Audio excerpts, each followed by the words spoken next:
天命玄鸟，降而生商，宅阴土茫茫。3000多年前的商朝，处处充斥着神秘的气息。作为商朝晚期的都城遗址，殷墟的考古发掘从1928年开始，连续挖了快1个世纪，才挖了不到5%的面积。出土的文物一次次震惊世界。这里发现了中国最早的文字甲骨文，发现了世界上最早的档案库，发现了中国最早的车马遗迹殷墟车马坑。这里发现了中国最早的宫殿宗庙和中国最早的王祖陵墓，出土了世界上最大的青铜器后母戊鼎，发现了中国历史上第1位有据可考的女战神妇好的墓。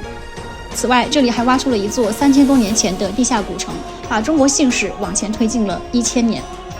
以玄鸟为图腾，以青铜为礼器，以文字为记载。就考古学而言，中国没有哪处遗址的重要性比得过殷墟。你好呀，我是南希，今天我们来到殷墟，讲一期关于殷墟的简单科普。如果你打算去殷墟，一定要先看这期视频。殷墟在哪里？殷墟位于河南省安阳市西北郊的黄河两岸，以小屯村为中心，面积超过30平方千米，相当于50个故宫那么大。殷墟是哪个朝代的遗址？为什么叫殷墟？殷墟是中国历史上第1个有据可考、为考古发掘和甲骨文所证实的商代晚期都城遗址。从公元前14世纪盘庚迁都于此，到公元前1046年武王伐纣，共传8代12王，历时200多年。商朝灭亡后，都城被废弃，逐步沦为废墟，殷墟因此得名。不过，殷商实际上是周人对于商人的蔑称，商人不知何为殷墟，在当时，他们极为自豪地称自己的都城为大邑商。殷墟是怎么被发现的？殷墟的发现主要是因为发现了甲骨文。1899年，也就是八国联军侵华的前1年，当时清朝的国子监祭酒王懿荣在抓药时，发现药方中有一味叫龙骨的药材上面刻有图案。王懿荣意识到这可能是一种成体系的文字，于是他开始搜集和研究龙骨。一时间，市面上刮起了搜集龙骨的热潮。后来，所有的迹象表明，这些龙骨均出自河南安阳的小屯村，上面刻的便是商朝的甲骨文。甲骨文的发现为殷墟科学考古拉开了序幕。1928年，中国考古学家开始对殷墟进行系统的发掘。殷墟的第1次发掘被视为中国考古学诞生的标志，它是中国连续发掘时间最长、清理遗迹最多、出土文物最丰富的古遗址。商朝的活人祭祀真实存在吗？商代的人祭真实存在，而且是大规模多频次的。我们现在在殷墟的车马坑、宫殿遗址、王陵遗址、祭祀坑等随处可见殉葬的人骨。殷墟博物馆里有2件青铜眼，里面分别放置着一个经过蒸煮的人头骨，眼前的这个经测定是一位16岁的贵族少女的人头，它依然被作为高级祭品，这是一种人祭活动。殷墟出土的甲骨是如何用于占卜的？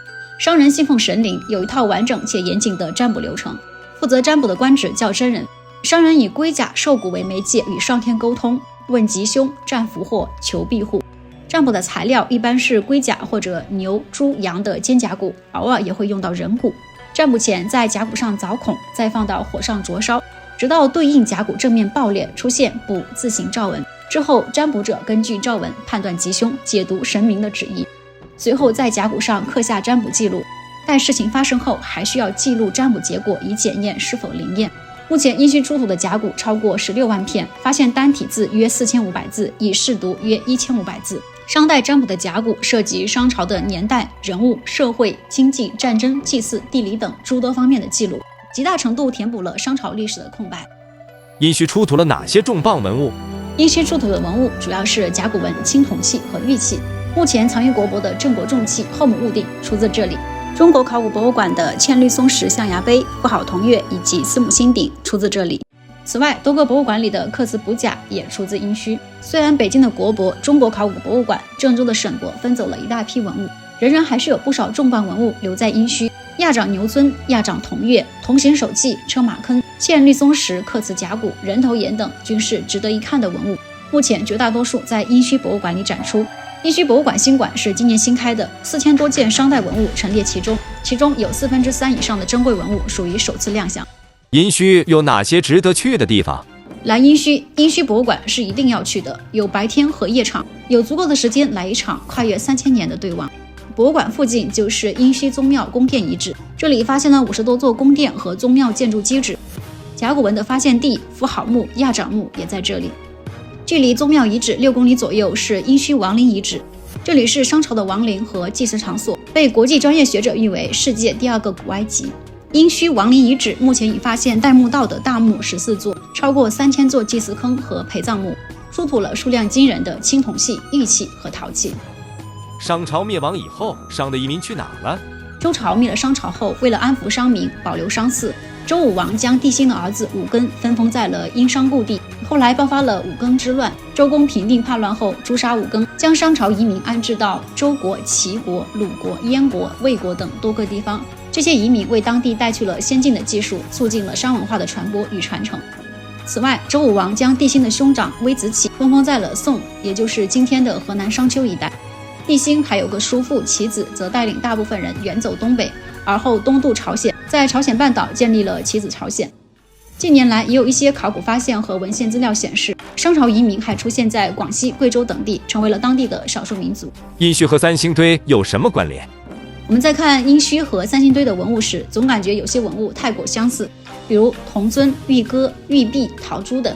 一个是河南安阳的中原文明，一个来自四川广汉，展现了古蜀国的辉煌。他们辉煌的时间同样是在3000多年前，不由得让人疑惑，他们之间是不是有什么关联？相似的文物表明，早在3000多年前，三星堆和千里之外的殷墟已经存在文化交流，两者的各自出现和繁荣发展，更是中华文化多元一体、兼容并蓄的生动体现。